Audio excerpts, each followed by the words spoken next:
All right, Gary, thanks very much. You know, if you are a cynic, which reporters have been known to be accused of, it's easy to think of the PGA Tour's near $2 billion of charitable giving as some kind of vague, disconnected notion of good. But if you look a little bit closer, it's amazing what you can find. This is what people will likely remember about last year's players. Matt Kuchar, the 2012 Players Champion. But the most prominent aspect was only the most obvious link in a chain of events that quietly changed one man's life. And we're not talking about Matt Kuchar.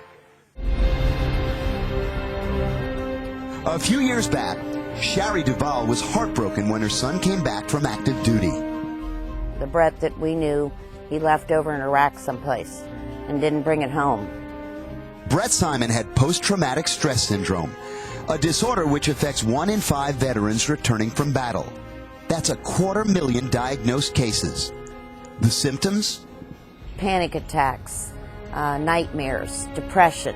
They will not go into a public place. And the worst is isolation. They just stay in the house. They don't come out. Duvall found a solution, not in a mother's love, but in man's best friend. In September of 2011, she started Canines for Warriors. The nonprofit, headquartered just down the road from the TPC, matches specially trained service dogs with returning affected warriors. Repetition, muscle memory, and sensory, they see it. 4 warriors at a time move into the facility for a 3-week course with their dogs. They pay their fees to get here, and then once they're here for 3 weeks, everything's on us. Brett, himself a former canine soldier and police officer, now runs the training.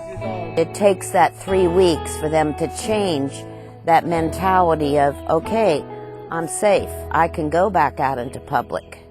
See, they see things around a corner that we don't see. So it's not easy to just turn that off when they come home. Well, besides providing comfort for them, we do teach a couple tasks for what we call space control. With PTSD, they don't like being surprised. They don't like people walking right up onto them. We teach the dogs if they go to an ATM or they go to a shopping counter, the dog will turn around and face behind them so that they can let them know if anybody's approaching behind them. So what, you ask, does any of this have to do with the players? Well, last year, the program received a $10,000 grant from the tournament to fund the training and care of a dog. Tournament volunteers were then invited to name the dog, and they decided on Cooch. The pooch was then paired with Carl, who'd been used to spending entire days in his bed. Now, well, I wake up at 6:30, she wakes up at 7:30 or so, but we kind of get this routine down.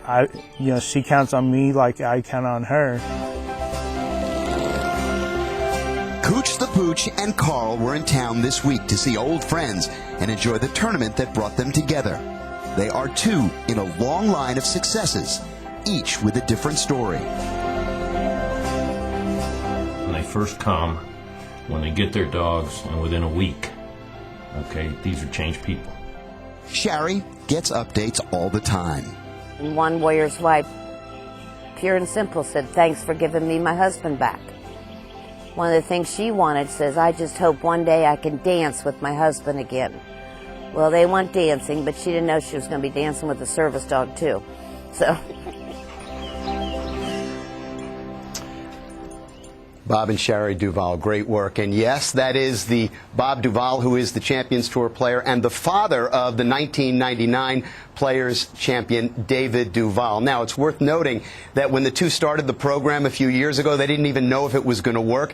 Now, they've got a waiting list that goes all the way to March of 2014. 95% of the animals that are used in the program are rescue dogs, and 94 cents of every dollar that goes into it literally goes to the dogs, because from top to bottom, it's pretty much entirely a volunteer organization. Let's go out to 5.